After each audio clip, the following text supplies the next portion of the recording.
Welcome everyone to the Invisible Museum Live on Facebook, brought to you by Royal Talons North America. My name is Jeff Olson and I am the Art Education Director for Royal Talons North America. To be eligible for today's contest, simply post an image of your favorite romantic work of art in the comments of this broadcast, and we'll select a winner at the end of the show to win a set of our new Rembrandt specialty watercolors. It's a $150 value, so you want to make sure you get in on that. It's now my pleasure and honor to introduce to you our Invisible Museum tour guide. Her art is featured in prominent and private public collections across the globe, and she is the recipient of numerous awards, including the Alex Award in the Visual Arts, presented nationally to honored scholars and artists. She's an art historian and educator. She worked for over a decade at the Getty Museum. She is the co-founder of the nonprofit Project Ah and the founder of the Z Academy, where she mentors students of all ages. Please join me in welcoming the incomparable Zhenya Gershman. Zhenya, how are you? I'm great. I'm so excited to be back. I wanted to thank everyone. I wanted to start by thanking the team at Royal Talons for amazing promotion, and then especially Anna Rosenthal, who works in the media and communications, but also all of you who's watching today, because last tour you shared and with your friends so much that nearly 24,000 people watched it in 1 week. So I just want to take my invisible hat off to you and just thank. I'm so proud that we're building a community together. So hopefully we'll live up to your expectation again today, and more people across the world will watch. And it is very exciting. We do want to hear where you are, so do post in your comments your cities, your locations. It's really exciting to see how international we are. So love is still in the air, isn't it? We had the Valentine's Day weekend, and we tried to plan this tour thematically to link into the subject of love. And I wanted to introduce that we're talking about love by associations, because if you say love, you must talk about Venus, who's the goddess of love. And if you talk about Venus, her prerequisite is being naked in art. So you have to talk about nudity. And if you're going to be talking about nudity, you have to talk about the female body in art. So by that change of association from love to nudity to women in art, the role of woman's body, to the role of Venus and the metamorphosis and the associations with the subject, that is the theme for today. We're going to be looking at 3 quintessential artists who basically established how we think of the female nude in the history of Western civilization, and that is going to be Titian, Rembrandt, and Manet.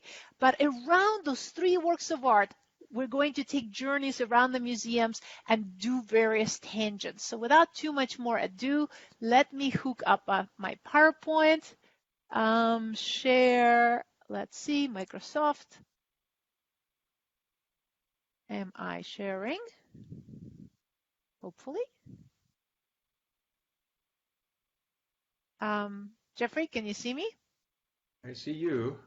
Can you see me sharing? You can see me sharing. Just took a All little right. while. Yeah. All right, let me just start it. Kenneth Clark. Yes, and I'm going to move our little window so you are not in the way, because in my computer you're blocking the quotes.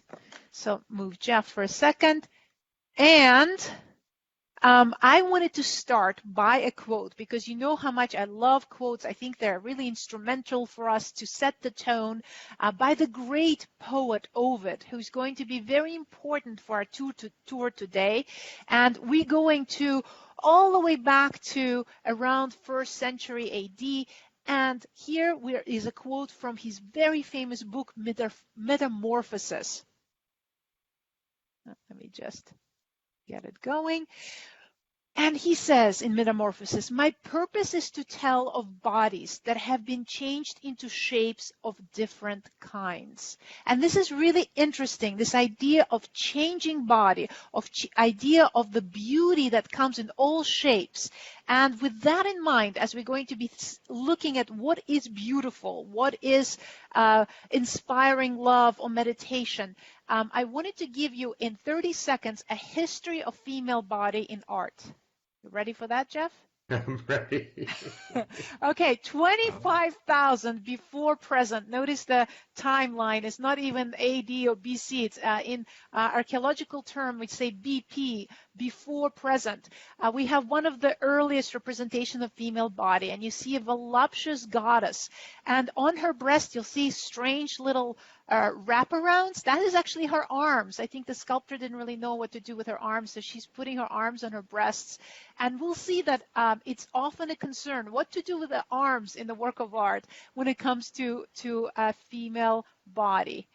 And here we have skipping to 2700 BCE, and we have a cyclotic work of art. And you'll see that she went on a diet. The Venus here, or the goddess, or the worshiping of the body, is a very different body type.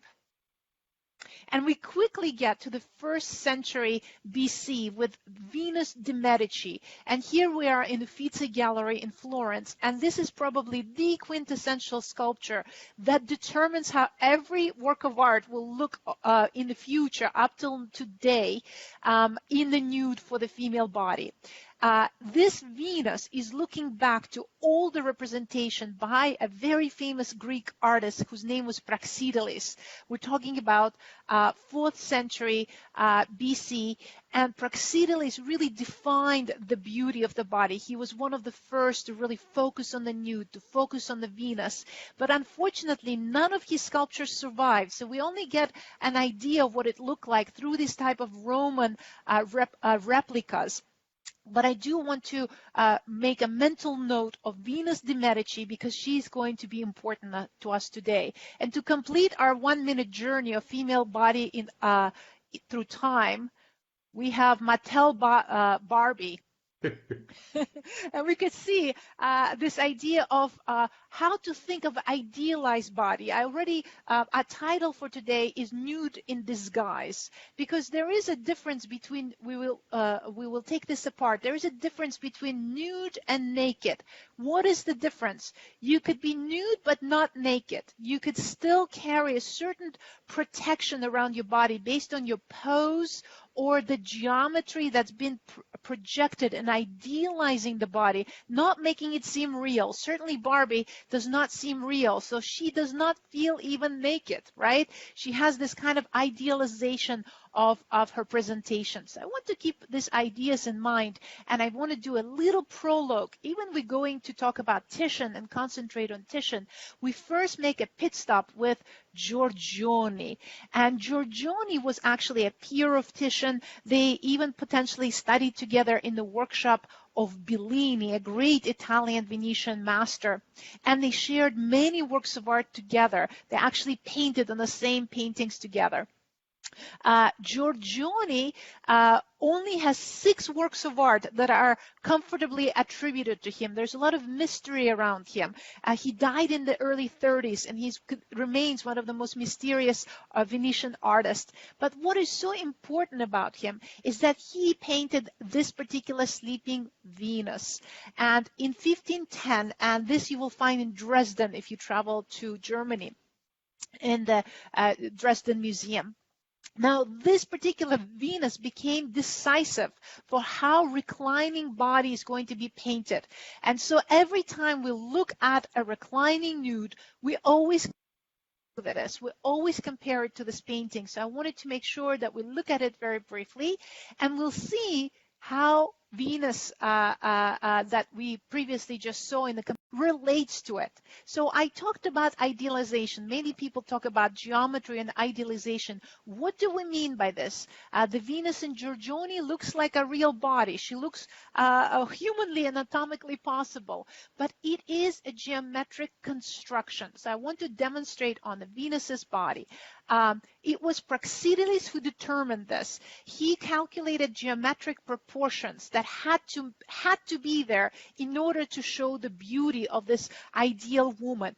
And some of the proportion included these particular triangles. So between the 2 breasts, between the nipples and the chin, it had to form a perfect triangle. And then as you go between the breast to the navel, the triangle was mirrored. So it doesn't matter who you're looking at. Every portrait of a woman in the nude and for the most part, you're going to be encountering Venus in these works of art, had to follow this formula. So of course we have a little bit of an elongated view with Giorgione, but if you look at the distance between her mouth and her breast, and from breast to the navel, it is exact in the way that Praxiteles dictates. Now, about 15 to 20 years later, Titian will paint his very famous Venus of Urbino. But I want you to look at, here's Titian, and here's Giorgione, right? You could see that, again, Giorgione dictates how the female body is going to be portrayed. But I do want to ask of our audience to, if you could start typing your answers, as we love hearing from you. What is it that you see? There's a few things that Titian introduces that are critically different that we do not see in Giorgione. Please type your answers so we can share it in live stream. And while you are typing and answering, I wonder if Jeff can share maybe one thing that strikes you as different here. Well, for me, the first thing that jumps out is the gaze of the model. So instead of sleeping in repose, we have somebody's returning our gaze. She's looking right at the viewer. Jeff, this is probably the most important idea, that the woman is not shying away. She's not an object to be passively enjoyed or taken in by the male gaze. She herself, the painting herself, returns your view and perhaps makes you even a little bit uncomfortable, because she is nude and yet she's looking back and completely comfortable in her skin. We may be even more uncomfortable dressed looking back at her. So that is quintessential, and I want to really remember that by the time we get to Manet is going to be extremely important. I wonder if we got any comments. Yes, there's some of the same. People picked up on the gaze being direct, the hand holding the fruit, so some symbolism there, that she's not sleeping, that she's part of the action that's going on. Yeah, and then, of course, the inclusion of the other figures is something else, too. Nature versus interior. Great, all fantastic. I believe she's actually holding flowers, which is kind of multiplying her sensuality, touching the fragrant, soft flower with her hand. It kind of raises the tactility, right, of the viewer. I love the fact that we see interior and exterior.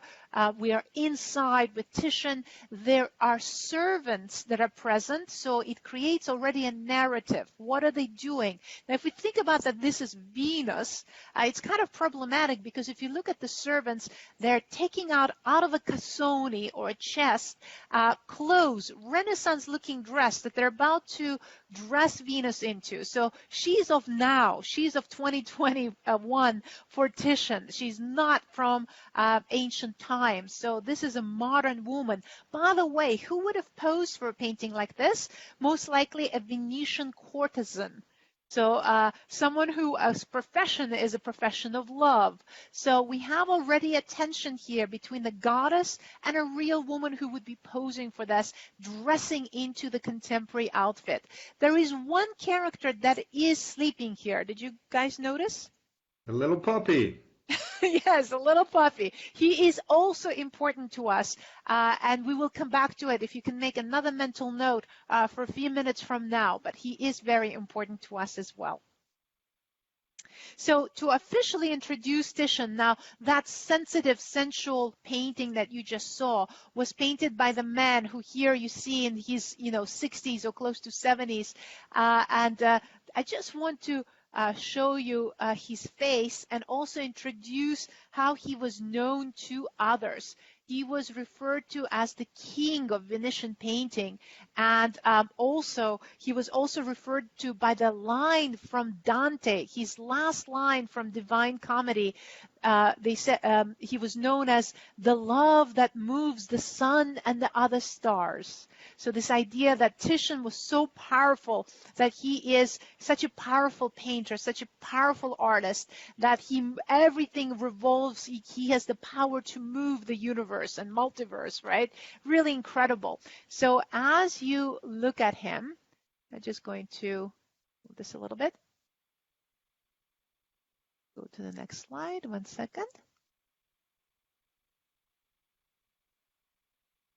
I just want you to close up on his face, right? So again, picture that Titian's Venus, that sensual nude woman, and now this very strong, this powerful, I mean, we could spend an hour trying to psychoanalyze this face, very determined. And look at the eyes, gazing into the future. This is a self-portrait, right? In order to paint a self-portrait, you have to look in the mirror. So this is very tricky that he's showing himself contemplating an idea, perhaps contemplating a vision or a painting, but not staring at the mirror, not staring at the viewer. We get a chance to examine his psychology. And this very powerful man painted another incredibly powerful man, Philip II of Spain.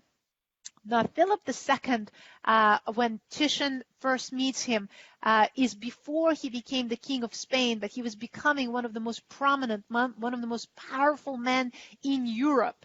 And not only Titian painted him, but the two had a chance to meet.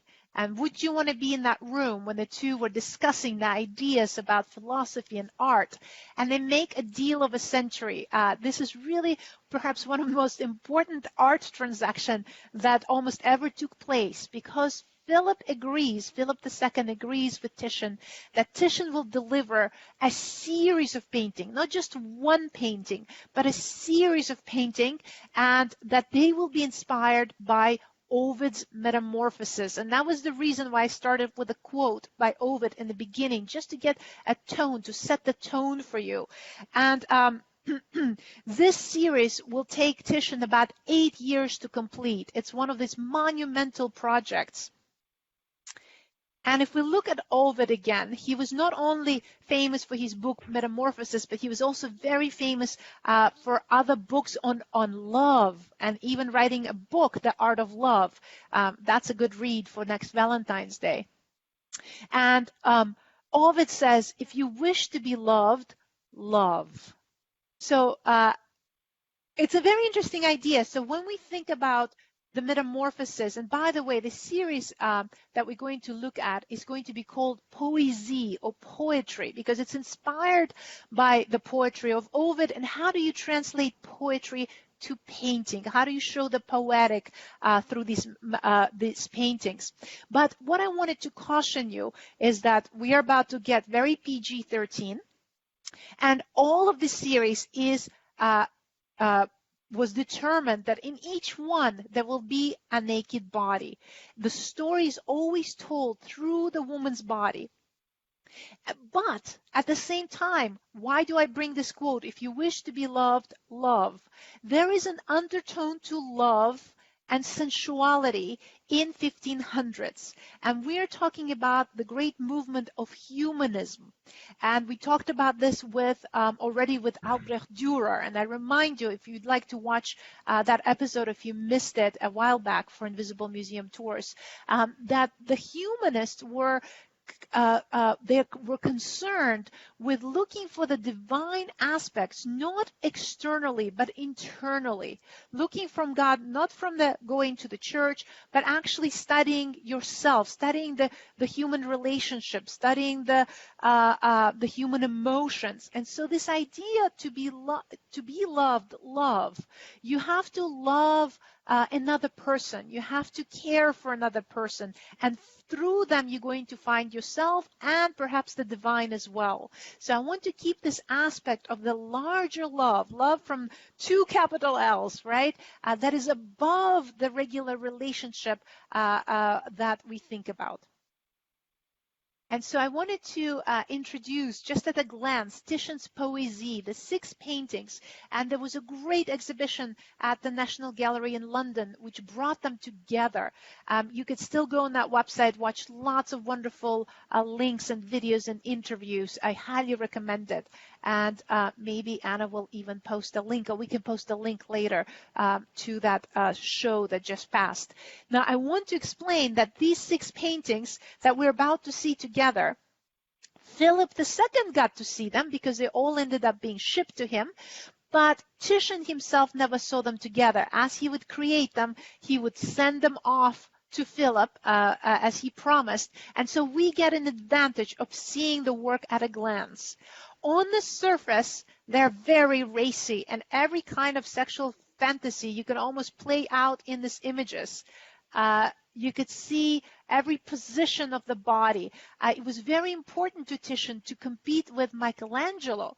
And since Michelangelo's works could be seen from all angles, you can walk around David's sculpture, right? You could stake him in like a real human being, a real person. Titian felt that if I paint this series and show the female body from all angles, you'll actually have an experience in time, as if you're actually walking around these stories, getting a three-dimensional effect. You'll notice interesting subject matter, and again, any kind of subject you can imagine, bondage, lots of rape and violence, lots of nudity. But what I want to suggest to you, that this is only to seduce you to look at it. It's like those famous Hollywood movies when they put the word sex in it, and then afterwards it has nothing to do with it, right? They just trick you into the subject matter. So what's deeper, what lies below the surface of the skin and these nudes are the subject, how the human beings relate to fate, to divine path. What happens when human beings and gods have a relationship? What happens to determination, future, and fate? Very, fate is going to be the ultimate subject of these paintings. And another idea is, of course, metamorphosis. Metamorphosis of what? Metamorphosis of the main characters, but also metamorphosis of the viewer. How do you relate? Where do you stand? How do you feel about it? Where is your morality? What would you do? And with this subject, you are supposed to metamorphose as well. So the poetry is not only within the works of art, it's going to be internal as well. And so I want to focus now. Finally, this was all the pre-introduction. Now we go to our very first painting in the series, and are one of the main characters today, and this is Danae. Danae is a story, a series in itself. It's a first painting in poesy series, but it's one of the 6 surviving versions. Titian was so happy with this particular design that he had painted it multiple occasions. And this painting, if you travel around the world, you'll find it in major museums in Naples, in London, in Madrid, in Vienna, in Chicago. And the one that I'm showing you is from St. Petersburg. So really incredible. And I want to go and take a look at the little quote. This is by Paul Cézanne. He says, Titian is like a page out of Shakespeare. And this is what we're going to experience in just a moment. The story is going to unravel itself. And it is, yes, it is going to be like reading the most dramatic story.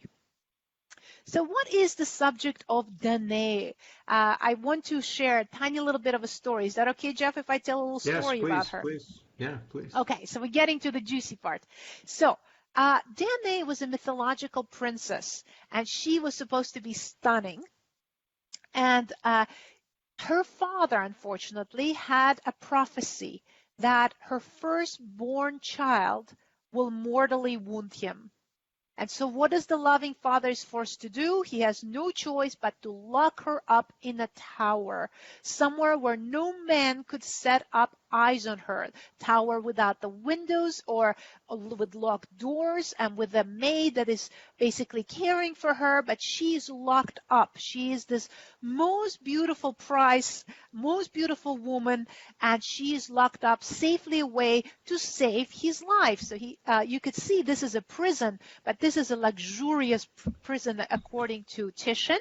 She is bedazzled with silks and satins and this incredible baldachin over her bed, right? So she is a princess locked away to her doom. And what happens?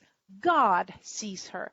Jupiter or Zeus sees her, and he's so taken with her beauty and her loneliness that he decides to enter her chamber. Of course, it's a problem for any mortal, but for immortal, it's no problem. What does he have to do? Metamorphosize. He turned himself into a golden shower. right? So we have this idea of first metamorphosis. God transformed himself into golden shower. It rains somehow mysteriously through this dark chamber, and what happens? Danae will become pregnant, and her child will be born. Her child you will recognize. Most of you know him. His name is Perseus, the hero who cut off the head of Medusa. And what will he do? He will accidentally kill his father. So the fate, the prophecy will live to be. So this is on the surface of painting. This is the first layer, but we're going to look at the multiple layers. And first of all, I want to point out how things are not what they seem to be. If you had to describe what the characters feel like. So right now I want you to focus on Danae and her maid, the servant. I wonder if you guys can reply in your comments. What do you feel? What is going through Danae's mind and what is going through the maid's mind? And while we pause to let you type, Jeff, if you have any comments or questions, fire away. Sure. I think there's a dual reading, especially of the maid. I mean, at one hand, you could say that she's protecting her from this aggression. On the other hand, you could say she's opening up her cloak to catch the gold that's falling from the sky for herself. So it's not super clear, but I think both meanings can lead you down interesting rabbit holes, right? I love that. Yeah, the way she picked up her apron to collect the gold coins. Mm-hmm. So one can say that there is this emphasis on greed. Imagine you are in divine power. God is in front of you. What you're trying to do is collect the gold coins. Of course, the gold shower can be interpreted by various painters throughout art history in different ways. Here, Titian shows golden shower as golden coins, literally the payment, right? And here we actually reminded that the model for this painting is most likely a courtesan that would get a payment for her body. So there is this kind of a meaning that's starting to percolate. I wonder if we have any comments coming in. Yes, we do. So we've got, let's see, there are numbers on the bed cover of the lower right somebody was curious about. She appears to be in a trance. I think that's interesting. They are terrified, so they're certainly alert to what's happening, right? Somebody comments like what I did on the maid. It looks like she's trying to keep it out, but at the same time keeping it for herself, right? Yeah. The maid has a very determined, protectful look. This idea of ecstasy and fear, that's an interesting analogy. So is she afraid? Is she in ecstasy? Yes, fear, reluctancy, almost passivity on the part of Danae, and the kind of a greed on the part of the maid. So this is what Titian wants you to see at the first glance. And of course, if we were standing in front of the original right now, I would say, let's move closer. Let's really take a look at this. And that's what we're going to do. First of all, I introduced Jupiter here. And can you see him up there in the sky? This is his face. This is his eyes and nose and beard. Can you see the face in the clouds? Yep. Okay. So, and coins are coming not from his body, right? Not the way that we would sexually think about the impregnation, right? But they're coming from his mouth. So this is really interesting, from his face and through his mouth. So the word of God. So we're thinking about the pagan religions, but it's also a parallel to other religions at the time. And that's what the humanists were very, very interested in the parallelism between various religious thought. And in Judaism, we have this idea of ruach, or the wind, the holy breath of God, that you kind of get impregnated inside with the power. You could say our soul comes from that breath of God. And so here, from perhaps the speech, the golden word, right? In the Bible, we have first there was word, right? From that, the golden coins come. From that, the word, the idea is what impregnates our minds, right? So it's a much deeper meaning here.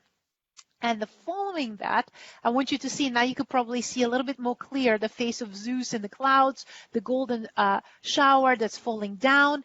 And I want you to pay attention to Danae. Now that we look a little bit closer, you could see that she's intently making an eye contact with God. So she's not shying away. She's not passive. She's receiving and communicating, right? So there is a twist to perhaps how we first might have read her. And God is concentrating on her womb, because for him it's important to create a unity between metamorphosis, God and the human being. And between the two, when her womb will carry his child, we get a hero. And we have many, many stories like that. And of course, the one that is most popular in Christianity is going to be Jesus. Mary, the human being, and divine breath, right, or spirit, that is creating a new hero that is going to be a savior, Jesus. So that you could see that from this pagan story, we could see parallels to other religions or interests for Titian. And finally, if you look at the maid, she is actually not looking at the golden coins. If she was greedy, she would be looking, making sure that she catches them. She is in awe and trying to get a glimpse of God. And what she's trying to do perhaps is not collect the gold out of greed, but to collect this little piece of enlightenment, get a little bit of that light gold within herself, that not everything gets to Danae, that she gets that miracle too. And perhaps that is the viewer as well, that we should be collecting in the apron a little bit of that divine power, a divine might to our own lives.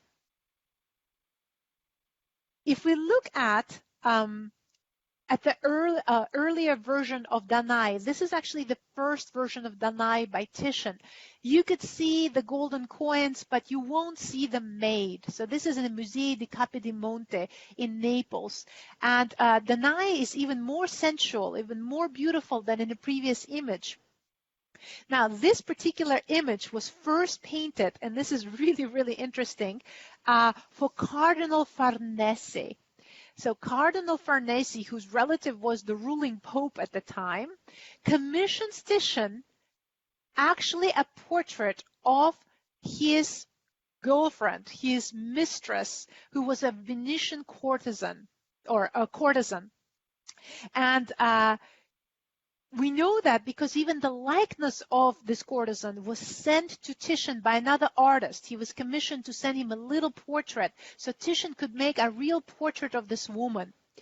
But what happens, this painting was made started in 1544 and completed around 1545. In 1545, we have what's known as the Council of Trent. This is the religious authorities coming together to investigate the inappropriate behavior and trying to respond to the Protestant thought and to really redirect the morality and the behavior of the Catholic Church. And we think that the cardinal was actually concerned that this affair would become public through this painting and no longer feeling safe. Either he or Titian had the idea to turn the portrait of his mistress into Danae. So the very first, we have a very first example of how a naked body is being covered up by the nude of the Venus. It's no longer my mistress. It is now Danae. It's now somebody who is acceptable. We have the Cupid here acting as an intermediary, and therefore this painting is acceptable. Isn't that interesting, Jeff? I think it is interesting, and I think it is something always to remember when looking at these images, that these were who they were painted for, and Titian's savvy in creating an image that he knew would please the person who commissioned it. So I think that's, at the back of my mind when I'm looking at them. So in this case, it's Cardinal Farnese and his mistress, but even with the earlier version, it's Philip, and I can't help but think if he's thinking Philip, a young man, king of Spain, or soon to be, and how he would see himself within the context of the painting. So I think that's always something that you have to consider when looking at both of these in many of Titian's paintings, right? Absolutely. And I also try to weave a little story for us. So these ideas will become extremely important to us when we look at Rembrandt and Manet. And speaking of Philip, how did he display these? Philip had a special room for these paintings. They were hung together and they were covered with curtains. And he would unveil them like almost like a peeping show, right? He would unveil them and enjoy them, and always in a male company. Mostly women were not allowed to look at them. But I do still think that beyond the sensuality and the rousing images, that there were deeper philosophical and even political messages that were embedded in these ideas of power, of relationship with gods, of how one would see themselves as a ruler in relationship to the Mount Olympus, right? There were all kinds of political ideas behind it. So what I wanted to do is to move a little bit closer and talk about Titian's technique, because as painters, to Jeff and I, it's always interesting not just what the paintings are about, but how they're made. And I have to remind you that we are in Venice, and we are in 1500s at the height of Murano glass blowing techniques. And it was the only place where translucent glass was made with the ability to make mirrors. Venice was monopolizing the production of mirror surfaces and color glass. So you would have color glass in sort of like in the church, right, in the stained glass, looking out into the world and seeing the world through these beautiful translucent colors.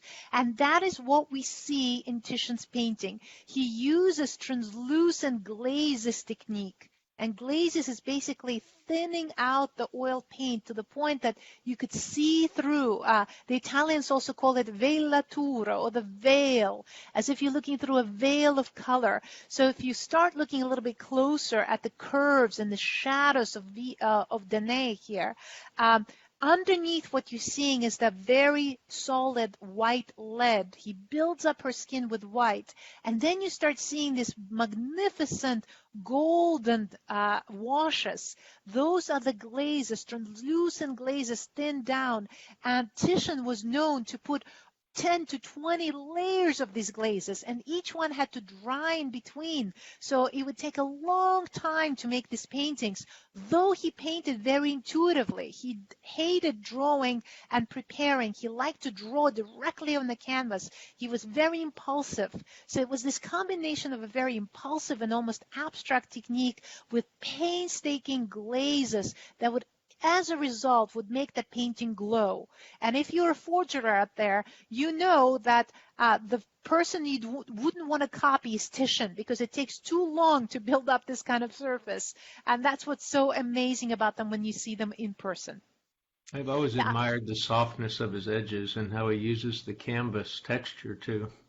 Exactly. That's what I wanted to show here. This is a close-up of Danae's hand, and though he builds up the lead whites, you could still see the texture of canvas. He chose the linen that was extremely raw. As painters, we usually love to make the painting surface smoother. We prepare it with layers of gesso and polish it so that we hide the texture. A lot of artists prefer painting on panel because the wood will be resulting in this kind of a smoother technique. Not Titian.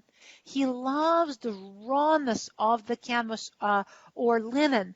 And where you see the hand, you could particularly see, can you see up here on the wrist, you could really start seeing the texture of the weave of the linen coming through, and in her fingers too. And in my opinion, what he's trying to do by capturing those glazes inside that rough texture, it almost imitates the pores of the skin. It's as if the painting is breathing. It's not perfectly smooth, right? The closer you get to the person, the more real they become. The closer you get to Titian's surfaces, the more real the painting becomes. And with that, I wanted to take you to the core of our experience today, the response, the famous response by the Dutch artist Rembrandt van Rijn to Danae. Now you have to think that Rembrandt is in Amsterdam, where large-scale nudes are not in vogue. But Rembrandt in 1630s is quite young, and he wants to claim to be the best, the king of the world now, the king like Titian was the king of Venice. He wants to be the king of Amsterdam as a painter. And so who is he going to compete? He's going to compete with a man who lived 100 years before him. And what painting he's going to be competing with? The most famous to date, nude, Titian's Danae. And today I actually wanted to share with you my personal discovery. What I'm telling you is something that I've observed and discovered and wrote about and presented about. And today I'm very happy to share my little secret with you, something that I discovered inside Rembrandt's Danae that nobody saw for hundreds of years. And now we can enjoy together. So let's go in a little bit closer, and I will ask you to look here and to mentally compare Rembrandt's Danae to Titian's Danae and see what you see here that we did not see in Titian. What is new here? What is radically different? So take a moment to observe. Take a moment to take it in.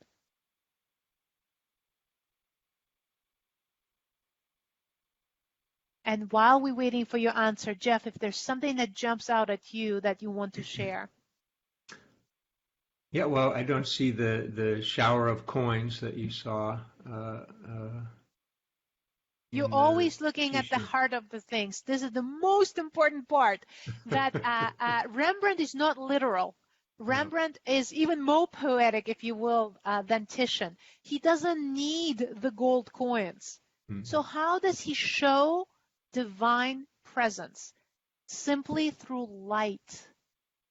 Light itself is golden and bathing the nude, and it's being let in by the maid, right? And I want to stop there and see if there's any comments before I give everything away.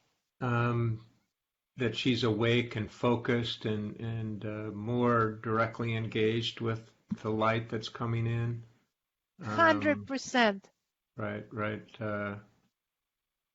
It's interesting too, and the maid is kind of holding open the curtain as if welcoming in the presence of Zeus into this, and very different from the maid who seems startled.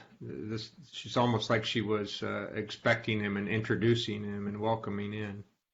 Absolutely. This is the key to this painting, and so important. Those two things that our wonderful audience just observed. One, that the maid is actually removing the curtain, and the curtain was the door. They didn't have doors at the time, so the portier from the word port, the door, but it was actually the goblins that would be hanging in the doorways of the palacios, is moved out, like opening the door, welcoming the divinity who is about to arrive into the scene of the crime, right, a scene of action.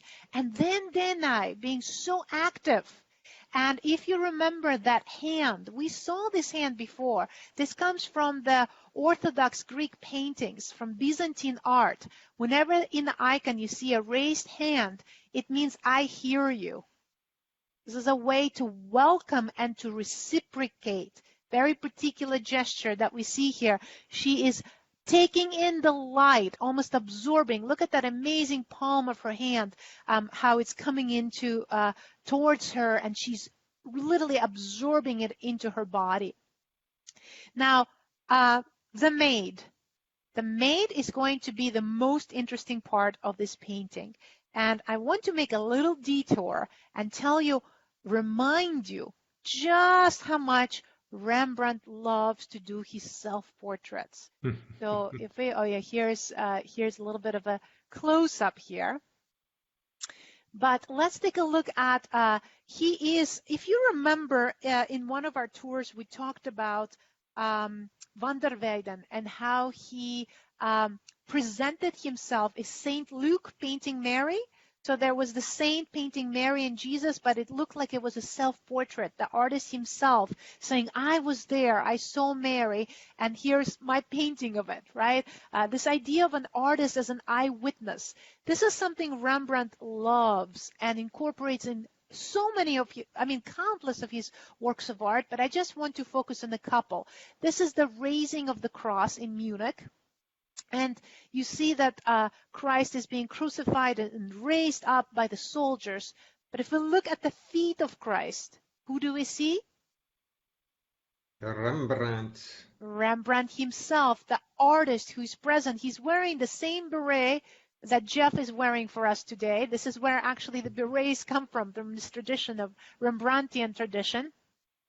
And he's looking at the crucified feet, the stigmata, the nails on the feet of Christ, as if with pain in his face. This idea, historic idea, if I could be there, what would have I done? And witnessing and bringing it forward to us, to our day. And then here, in his most famous work of art called the Night Watch, and this is, of course, in Amsterdam in the Rijksmuseum, and he's here too. Jeff, did you know that he put himself in there? I don't know which one he is, though, as I'm looking at it. I know that the girl... so if you were to hide Saskia. yourself... He's back in the back, isn't he? He is.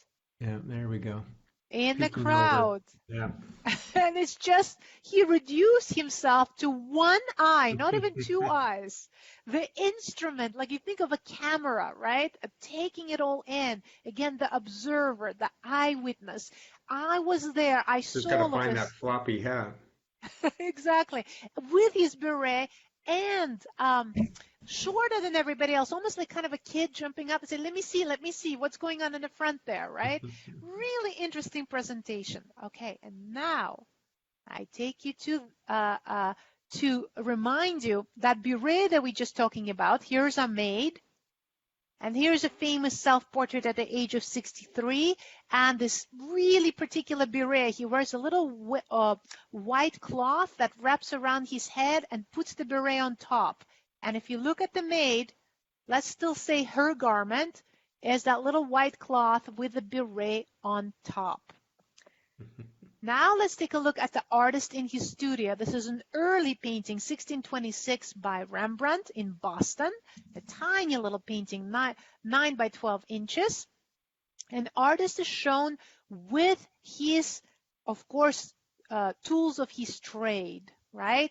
So what is he holding? Jeff, help me out. What is he holding in his hand?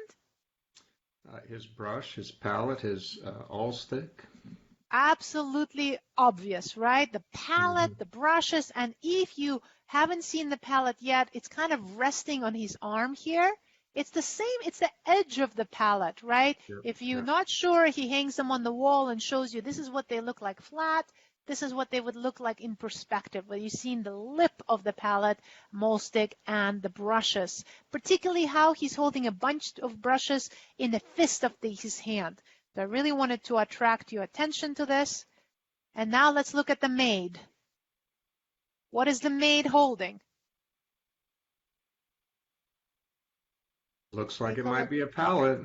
This is the lip of the palette with that same lip that we see here, just pointing towards us. And up in his arm, brushes clutched with the same fist. Underneath the palette, there is bunched up keys that are hanging down from his arm. He is the holder of the key in this painting. But why would he put a self-portrait? Now, I hope that I'm starting to convince you that this is an insertion of a self-portrait in the image of Danae. Why and when would he do this? So if we look at the X-ray of the painting, it's very interesting. The painting was painted first in around 1636 and 1630s, and then Rembrandt came back to it much later in 1640s or even 50s, and we see lots of changes of his mind, lots of changes of compositional changes. It's very hard to come by a full X-ray to show you in good resolution in this PowerPoint because it's held in the Hermitage, and there's still a bit of a secrecy around this painting because it was attacked with acid. That was a criminal act long ago, and the Hermitage keeps it kind of secret around what had happened. So, but Nevertheless, it's been observed and studied, and a very famous art historian, Simon Schama, had observed that not only Danae was changed, but the maid itself was changed from profile to 3/4. So originally the maid was painted in profile and then changed to 3/4, and that extensively repainted. So I want to talk to you about why he might have repainted it, and then what that would signify. First of all, we know that there were three important women in Rembrandt's life. Three women, three loves. The two, perhaps, that bracket the middle one are more important than the middle story that I will tell you, but it begins with Saskia. And Saskia, his wife, who he beloved and included in as many opportunities for paintings as he could and drawings too, she dies in 1642. And when Saskia dies, Rembrandt actually stops to paint for months. It was a tragic event, and it takes him months to recover. It seems when he recovers, he finds a new voice, and he starts to paint in a kind of a different style and as a different philosophy. And from that, his maturity really starts to come to the peak. In that period, while he's grieving, he has a young son, Titus, and he needs a wet nurse to nurse his son, and it is Gertrude Dirks that comes in as a wet nurse into his household and becomes his mistress. But within months, she is replaced by Hendriki Stoffels, and Hendriki Stoffels becomes the second big love of his life, and unfortunately Rembrandt will outlive even her as well and die alone, and even will outlive his young son. But these three women are really determining how he's repainting, first of all, not even the maid, but Danae itself. We saw lots of changes in her face in the X-ray, and we can find all three likenesses in Danae. And that's extremely interesting because Danae is supposed to be this representation of perfect beauty, Venus-like almost. She's almost godlike.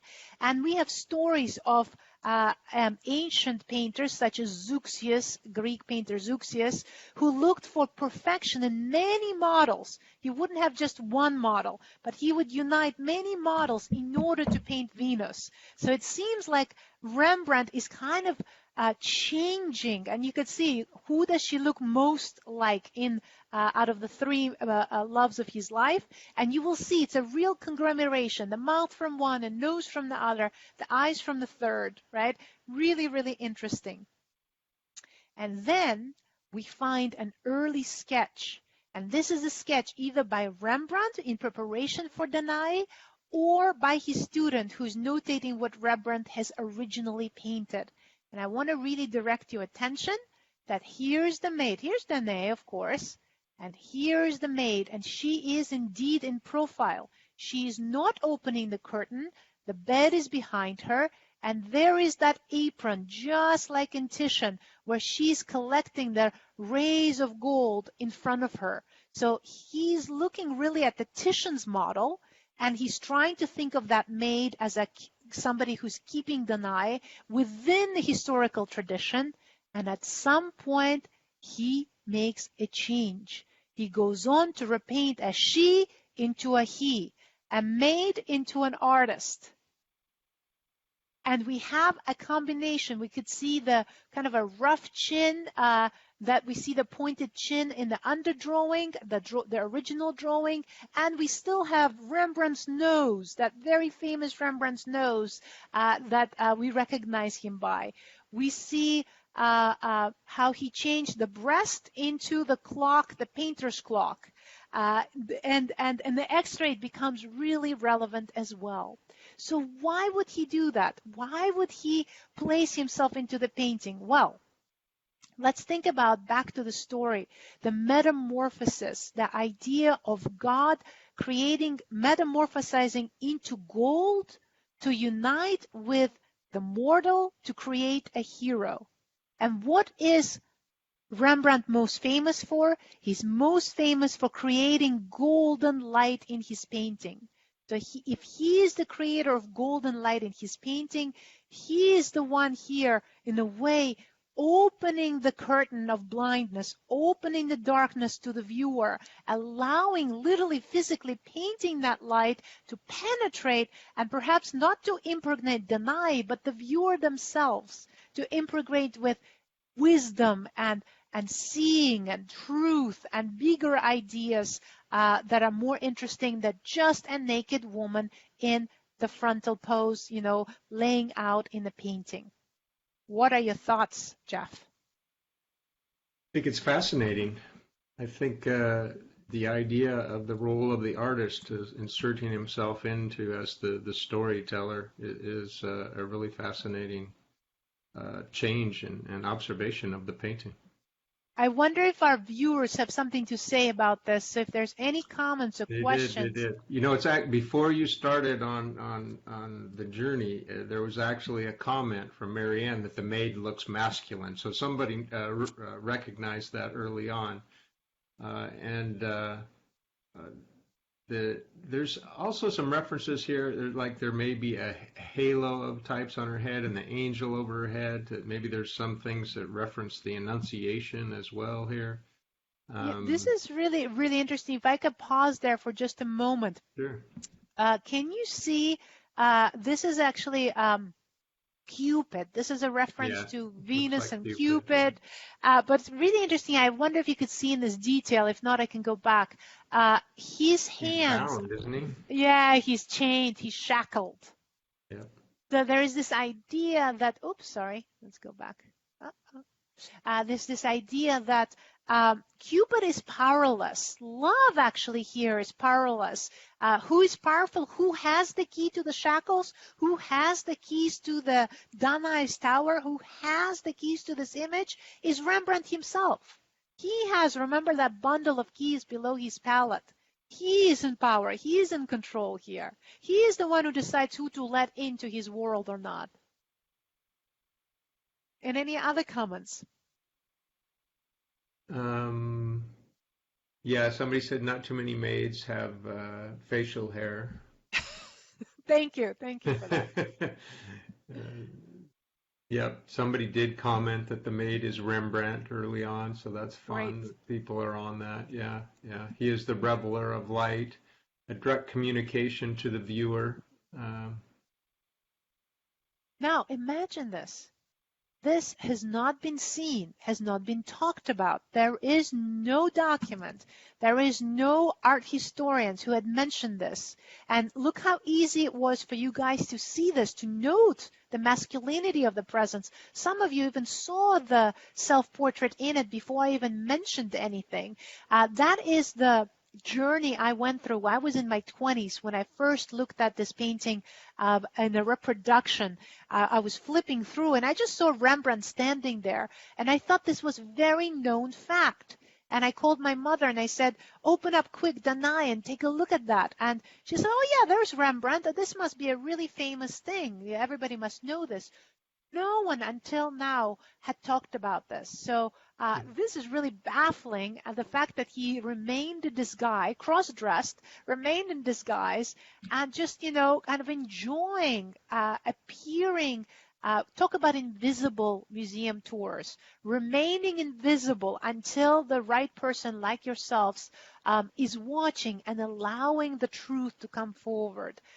It is a discovery that took on, and there was a response even internationally in the very famous article in the very, very famous publication in Le Monde, France. So I do highly recommend, I'll show you the link at the very end for the article if you want to read it. It was published by the Boston University Orion, a wonderful publication, and we're going to put the link in the comments as well for you to enjoy.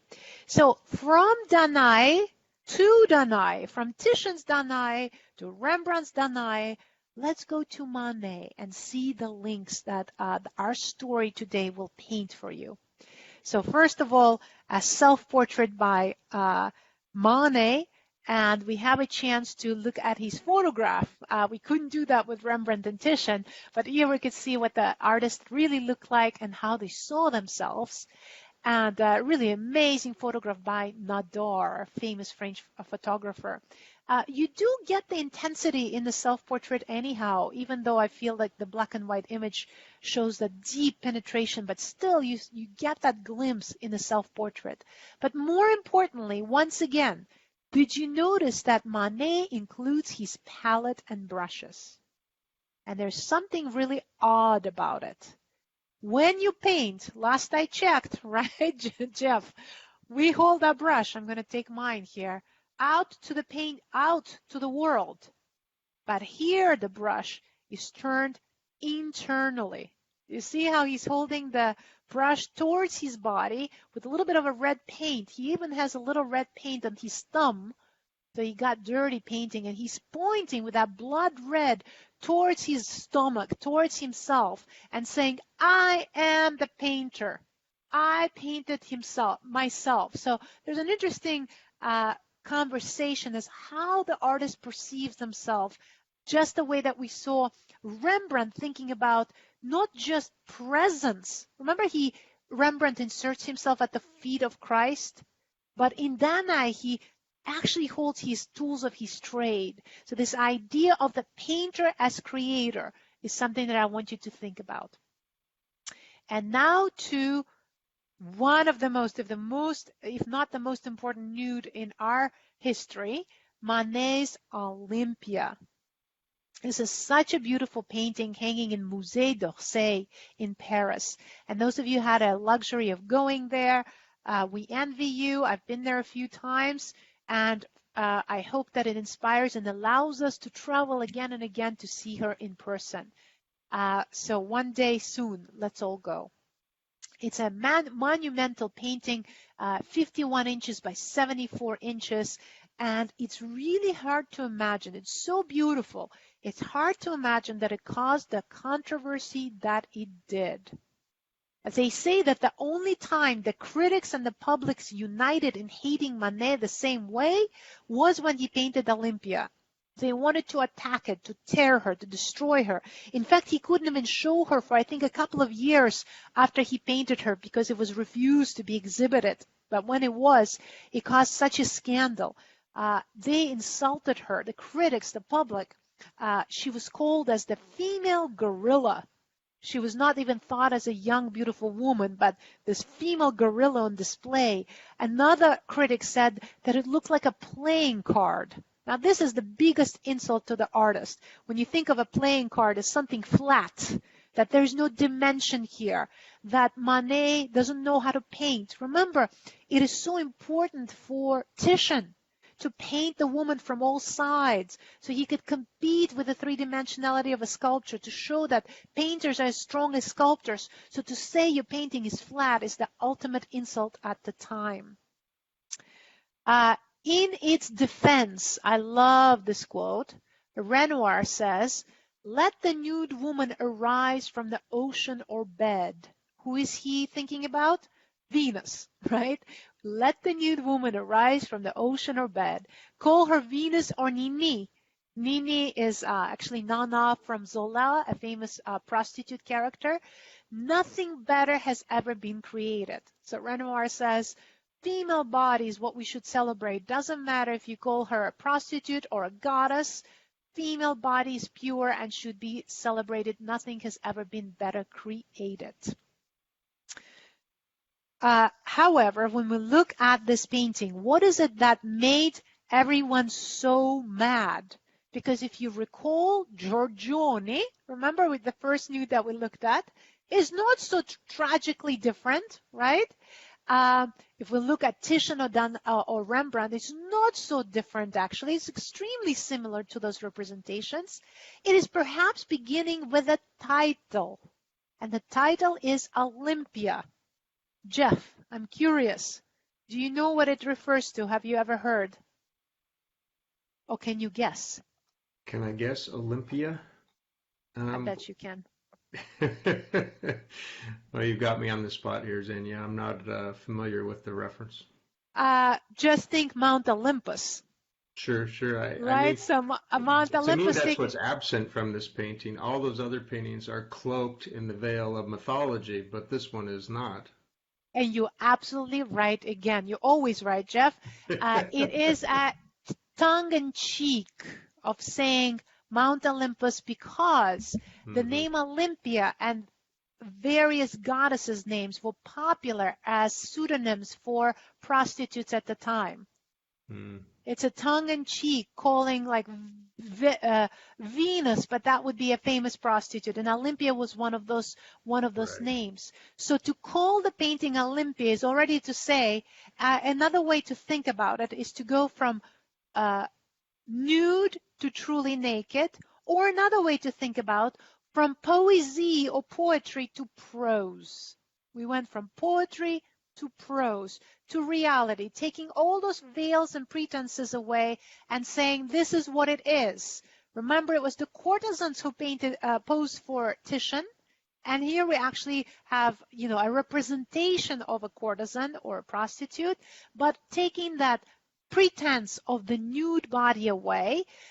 Geometry is taken away. It's a very different kind of body, very particular, and she was very young, nearly a teenager, very short woman that we'll talk about her in just a moment. So she's not that slinky, voluptuous Venus that we saw by Giorgione or Titian. That was the geometric Venus, if you will, right?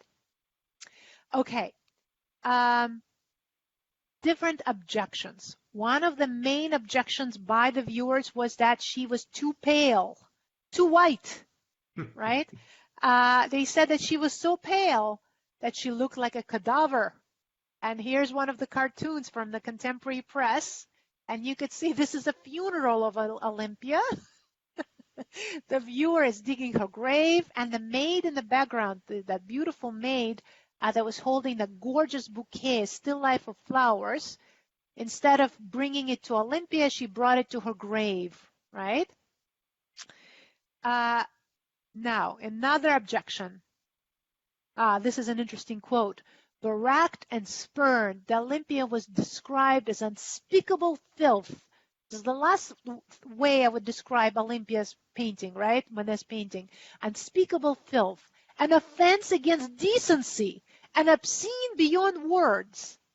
It has now calmly taken its place among the most beautiful pictures in the world, alongside Goya's Nude. And this was by a critic a few years later after the scandal. But I use it here just to show you how people thought of her, an offense against decency. What's another thing that was so offensive about her is that she was half dressed. And the critics said that how could you put on all these bracelets and decorations and shoes? That calls attention to the fact that she's not nude, but she's naked. And that made it even more aware for the viewers, the discomfort for the viewers. But I call your attention to Danae's hand that we all saw, and she has that beautiful bracelet on her arm. And this is Danae from Titian. And so I think really Manet probably didn't even expect the reaction he would get. He is truly using the formula of these beautiful women as he's thinking about it, and it's not that far off from the originals, isn't it? Interesting, unexpected reaction. What else? That cat got everybody super upset. Now, the cat in French has the same pun as the other name for the cat that I will not say for rated R purposes in our tour, in English, evoking female sensuality and sexuality. And so the French were extremely offended that it's calling to the fact, to her nudity and even the placement of her hand on her body. But interestingly enough, and there's you could see another cartoon with Danae. She's wearing socks and gloves and hat here, and the cat is freaking out. You could see the cat's tail going up. Even the cat is disgusted, right, by the offense of Olympia. But the cat is not so different from Titian's dog. Remember, we found the dog at the feet of Titian's Venus.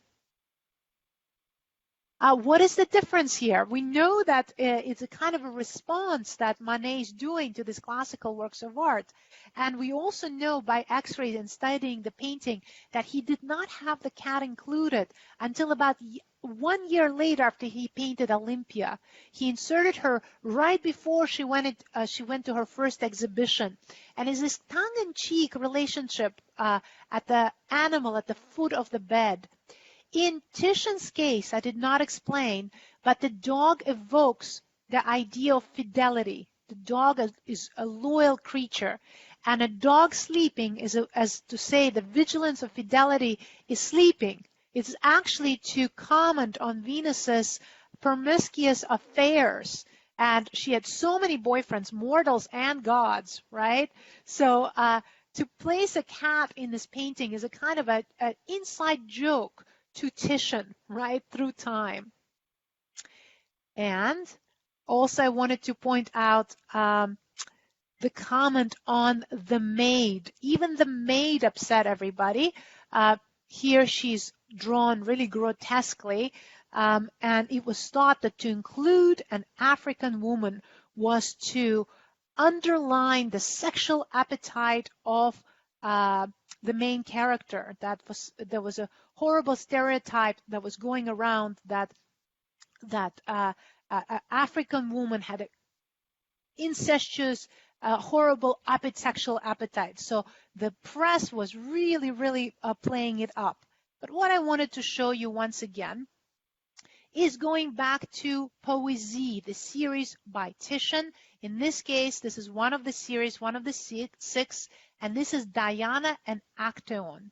And if we look at goddess Diana, next to her we see the African servant who is next to her, and he's placed there by Titian on equal rights with the goddess. He is next to her, not actually even serving her, but to show a contrast between lighter and darker skin, to show sensuality of how these veils of colors can achieve the different glows or reflection of light. And in this way, if we look at the contrast between the maid or even the cat and the woman's legs, that white cadaver legs that the critics misunderstood, right? The satin sheets, the green drapes in the background. This is all painterly tricks to arouse the tactility in the viewer, to show the beauty of the paint and the beauty of all the shades of skin. Now, I wanted to quote to you an interesting quote by Baudelaire. And Baudelaire was an art critic who really defined modernity and the new in the arts. And Manet wrote to him a letter. They were friends. And Manet complained, "I'm really misunderstood. I really need your judgment. I really need your help." And this is a quote that I just love. I'm going to move my little screen so I could see it fully. And this is what Baudelaire says. "They make fun of you.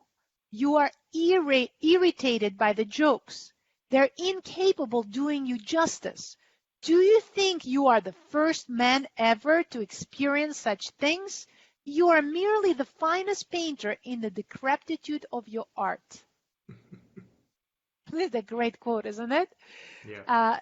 So we have here, basically Baudelaire says, hey, if they misunderstood you, you're in a great company. You think you're the first? Think about Titian, right? Remember Cardinal Farnese having to repaint the painting, to veil it, to hide it. Think about even Rembrandt hiding himself as a wink, but not being obvious to all of the viewers. You're part of this tradition, and I love that he says, in decrepitude of your art, meaning that the painting was on decline. Now think about it. This is at the height of Impressionism. If they were at decline, there's no chance for us. But there's always this idea that there is a genius on the verge who's misunderstood, and he was a part of this tradition. Now, if you're out there, you don't have to be a painter, but feel like you feel differently from others and you're afraid that you are going to be misunderstood or even ridiculed, you are in great company. This is one of the reasons that I wanted to put this quote. But if he is the finest painter, there must be also finest models behind him. And this is one I wanted to turn to conclude our tour, to talk about the actual women who posed for this painting. And we couldn't say it as definitively with previous works because we are talking about Renaissance and Baroque art. But here we have documents who these women were. And first I present you the African woman whose name was Laura. And Manet met Laura. Some people say that perhaps she was a model and perhaps through another artist, or perhaps he saw her in the park walking, and he takes a little notebook. This is from Manet's archives, and he writes down her name, Laura, belle négresse, beautiful African woman, and he writes down her address so he can communicate and hire her. So this is interesting. She appears in his works and other artists of the time. And if we look at her face, nothing like what the critics had said, a beautiful, poignant portrait, and nothing like what the critics had said. Now, the other woman, Victorine, this is Olympia. And if you think of a prostitute with that sexual appetite, look at this woman, beautifully dressed, modest, really elegant. Who was she?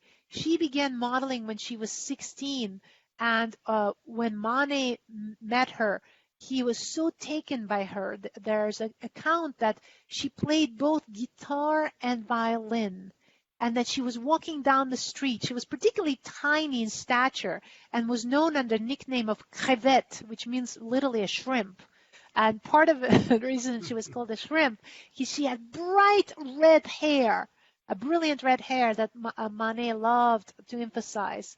So here is how he would have seen her, and he portrays her as a street singer holding her guitar with her blazing red hair, walking through the streets. This is in Boston. If you're watching from America or Boston, beautiful painting to see. He also includes her at the Le Déjeuner sur l'Herbe and the famous Musée d'Orsay image. She's sitting there nude once again. And another one of my favorite, she is painted as in costume of the Matador, one of my favorite paintings when I was growing up, and many other images. So, but who was she? We actually happen to know, besides the fact that she was a model. And Jeff, I don't know if you know this, but this blew my mind. She was a painter, and she was a really good painter. And so good she was, this is her self-portrait. So good that she was accepted to exhibitions where Manet himself was declined. Right? So this idea of Olympia, when we think about the painting itself of a woman on the verge, the true women who posed for that painting are completely different from all of the scandal and the stories around it. Really poignant self-portrait. It's a few years, 13 years later after she was painted as Olympia, and here you can compare how the artist saw herself and how Manet had seen her. I wonder if there's any comments, questions. Striking difference. Not that have come through to me yet. I'm sure Anna's processing them. Still, the comments that are back there when we were analyzing the Olympia painting itself, some comments on the slippers, the difference between wearing the shoes and not wearing them, and the symbolism. And then the comment on Manet's self-portrait being left-handed, and the striking difference in the portrayals here, the self-portrait versus Manet's portrait, a different kind of strength. Fascinating. And as you write your comments, I'd love to hear what you thought of today's experience. And next time, we'll actually talk not about women. We've already talked about woman as a sacred mother. We've talked about the nudity and the naked body of the woman, the difference between being nude or naked. Next time, we'll actually talk about female artists. So we will focus exclusively on art by incredible women artists. But I wanted to conclude our time, and then if you have comments, we'd love to hear them, by a quote from Ovid. We begin with Ovid. We went through our metamorphosis with him through Titian and seeing even Rembrandt metamorphosis in front of our eyes from a maid into a self-portrait. Even Olympe perhaps changing in our minds from the scandalous image to a profound comment on femininity. And I wanted to, once again, finish with Ovid quote. And he says, "Let the man," I add, or woman, "who does not wish to be idle, fall in love." So what does that mean? What is he saying? He's saying that love is an engine to creation. Love is an engine to not being idle, but to be making, to be producing, to better ourselves. Now this could be a love towards a God. It could be a love towards a human being, a child, but I would like to add it could be a love for something you're passionate about, like in the case of Titian or Manet or Rembrandt, their art, their painting. And what I wanted to take a moment to wish you in light of Valentine's Day, may you have very little idleness and lots of love. Very lovely words to end with. And I show you here, often you ask me for sources. I would highly, highly recommend the book by Kenneth Clark. It's called The Nude, A Study in Ideal Form. It's been reprinted many times. It's a beautiful read and will take you through male and female body through the history of art, how it's been thought about and changed. And on the right, I actually show you the publication where my article is hosted on Rembrandt, the Eyewitness, and that is by Orion Boston University. So with that, I'm going to stop the share and see if we have any comments or questions. When is the next tour? That's the first comment right here.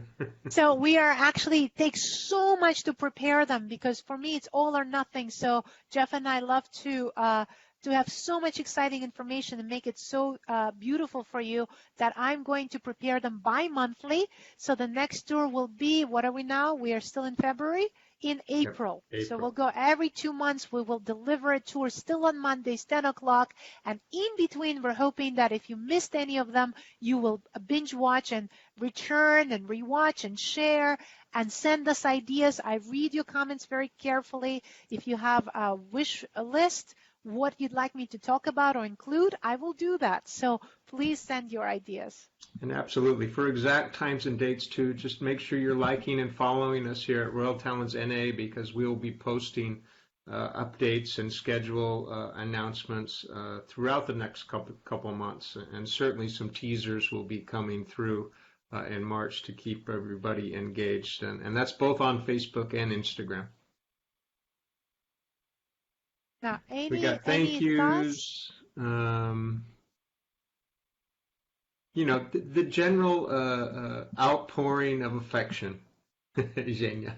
It goes right back to Jeff because we have just such a wonderful dance with him.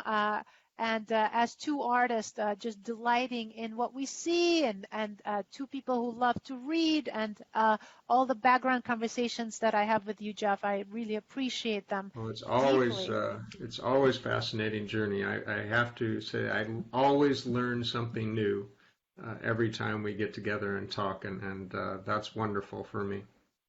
So this has been a great journey. I will be looking at your comments, questions. I will promise to answer them. I love seeing them, and stay tuned. Thank you, everybody. We will see you next time, and a pleasure. Love. And I can't wait to see all the images that everybody's posting for the contest. I want to see everybody's favorite romantic paintings. Thank you, everybody, and we'll see you all next time on the Invisible Museum.